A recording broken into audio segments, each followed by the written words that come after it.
বিরোধী দলনেতা শুভেন্দু অধিকারী কসবাকাণ্ডের প্রতিবাদে কন্যা সুরক্ষা যাত্রা নামে একটি কর্মসূচি ঘোষণা করেছেন। তিনি জানিয়েছেন, এখন থেকে তাদের সব কর্মসূচি এই নামেই পালিত হবে। তিনি নন্দীগ্রামের নারায়ণ চকে প্রধানমন্ত্রীর মন কি বাত অনুষ্ঠানে উপস্থিত ছিলেন এবং অনুষ্ঠান শেষে বলেন, কসবাতে যা হয়েছে তা অত্যন্ত নিন্দনীয় ঘটনা। তার মতে, রাজ্যের মেয়েরা কোথাও সুরক্ষিত নয়। আগামী ৭ তারিখে নন্দীগ্রামে বয়াল মোড় থেকে বয়াল ২ গ্রাম পঞ্চায়েত অফিস পর্যন্ত কয়েক হাজার লোক নিয়ে একটি কর্মসূচি পালিত হবে। এছাড়া তিনি দেবাংশু ও মদন মিত্রের বক্তব্যকেও কটাক্ষ করেছেন। ৮,২০০ ভোটে লিড আছে, ৮০,০০০ ভোটে অভিজিৎ গাঙ্গুলি যত আসবে। দেখলেন না, দীঘা ফাঁকা, তো জালি হিন্দু হালাল মিষ্টি খাওয়াতে এসেছিল, লোক ছুঁড়ে ফেলে দিয়েছে, কেউ প্রসাদ ঘরে নিয়ে খায়নি।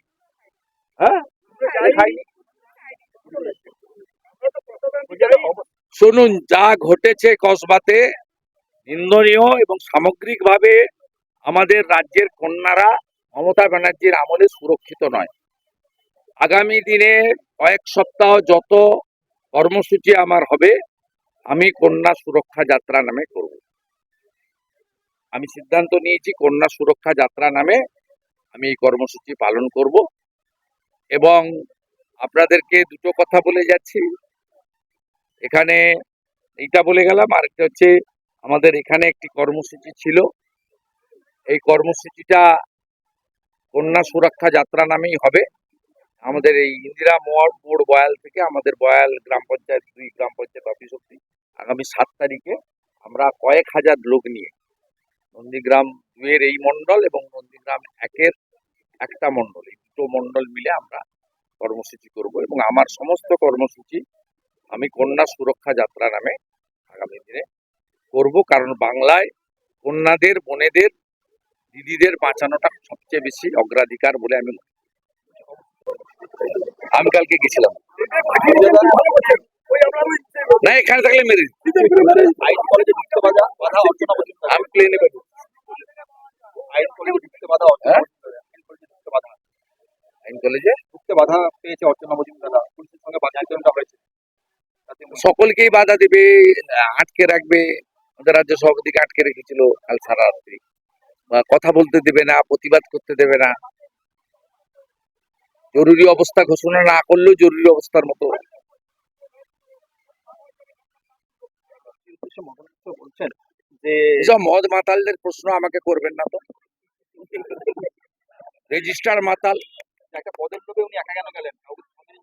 আমি ওর কথার উত্তরই দেব না, মাতালদের কথার উত্তর দেবো না। বলছি, রূপা লকেট অগ্নিমিত্রা থাকলে উত্তরপ্রদেশের কে বলছে এটা? ওর কথার উত্তর আমি দেব। ১৫,০০০ টাকা বেতনের কর্মচারী তৃণমূল। বলছি, এত বড় একটা ঘটনা ঘটে গেল, তারপরে কিন্তু কলেজে লাগানো হচ্ছে, এরপরে তো কলেজে অ্যাডমিশন শুরু হবে, নিরাপত্তা কোথায় মেয়েদের? কারণ নিরাপত্তা নেই। মমতাকে যতক্ষণ না সরাবেন, কোনো কন্যা, বোন, দিদি, মা, কারোর কোনো সুরক্ষা নেই। কত দৃশ্য দেখবেন আপনি। আজখালি মমতা ব্যানার্জি বলছে ওটা লাভ অ্যাফেয়ার, প্রেম ছিল। কালিয়াগঞ্জ বলছে মেয়েটা অন্তঃসত্ত্বা ছিল। কত উদাহরণ নেবেন। অভয়ার বাবা মাকে বলছে ১০ লাখ তো দেওয়া যেতেই পারে, মুখ বন্ধ কেন? ফাঁকা দীঘা থেকে পালিয়েছে, রথের চাকাও গড়ায়নি, নারকেলও ফাটেনি।